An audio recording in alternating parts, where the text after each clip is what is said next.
செலவே இல்லாம நேச்சரா photos, videos எடுக்கிறதுக்கு இந்த லொகேஷன் கண்டிப்பா பெஸ்ட்டானதா இருக்கும். அப்படியே அங்க கோயில்ல போய் சாமிய கும்பிட்டுட்டு வந்துரலாம். இந்த லொகேஷன் எங்க இருக்குன்னு பார்த்தீங்க அப்படின்னா, நம்ம மதுரை கீழக்குயில்குடிங்கிற கிராமத்தில இருக்கிற சமணர் கோயில். இந்த கோயிலுக்கு அதிகாலை சன்ரைஸ் ஆகும்போதோ, இல்லைன்னா சன்செட் ஆகும்போதோ வந்தீங்க அப்படின்னா, அவ்வளோ ப்ளசன்ட்டா ஃபீல் ஆகுங்க. நாம இன்னைக்கு சன்செட் ஆகும்போது தான் வந்திருக்கோம். பொங்கல் ஹாலிடேஸ்ல சும்மா தான் இருக்கோம் வீட்ல அப்படிங்கிறனால வந்தோம்.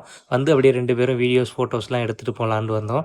சன்செட் ஆகுறதுக்குள்ள ஃபோட்டோஸ், வீடியோஸ்லாம் எடுத்து முடிச்சுட்டு அப்படியே கோயில போய் பார்த்துட்டு வருவோம்னு பார்த்தோம். இதுக்கு முன்னாடி நான் அந்த கோயிலுக்கு ஒரே ஒரு தடவை வந்திருக்கேங்க. எப்போன்னு பார்த்தீங்க அப்படின்னா, என் தங்கச்சியோட போஸ்ட் வெட்டிங் ஃபோட்டோ ஷூட்காக வந்தோம். அதுவும் சன்செட் டைமில் தான் வந்தோம். அரிபரியா வந்துட்டு அரிபரியா போகிற மாதிரி ஆயிடுச்சு. அதனால் மேலே போய் பார்க்க முடியல. அதனால் இந்த தடவை நம்ம மேலே போய் பார்க்கலாம் அப்படின்னு ஏற ஆரம்பித்தோம். பாதியிலே எனக்கு ரொம்ப மூச்சு வாங்கிடுச்சு. அதனால் கொஞ்சம் நேரம் உட்காந்து டயர்டாக உட்காந்துருந்தேன்.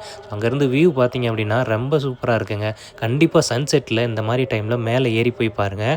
அவ்வளோ ப்ளசண்ட்டாக இருக்குது. வியூலாம் பார்த்தோம் அப்படின்னா கரெக்டாக எங்களுக்கு அப்படியே இந்த சன்செட் ஆகிற டைமில் கரெக்டாக போனோங்க. அவ்வளோ சூப்பராக இருந்துச்சு. நீங்களே பாருங்களேன்.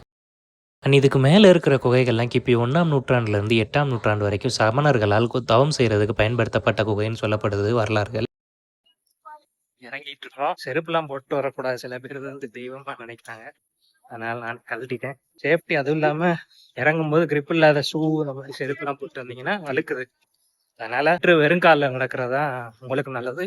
ஒரு மினி ட்ரெக்கிங் போயிட்டு வந்த எக்ஸ்பீரியன்ஸும் கொடுக்கும். அப்படியே உங்களுக்கு ப்ளசண்டான ஃபீலையும் கொடுக்கும் இந்த கோயில். கண்டிப்பாக விசிட் பண்ணி பாருங்கள். அண்ட் இது போன்ற மதுரை ரிலேட்டட் வீடியோஸ்க்கு நம்ம சேனலை ஃபாலோ பண்ணிக்கோங்க. டாடா, பபாய்.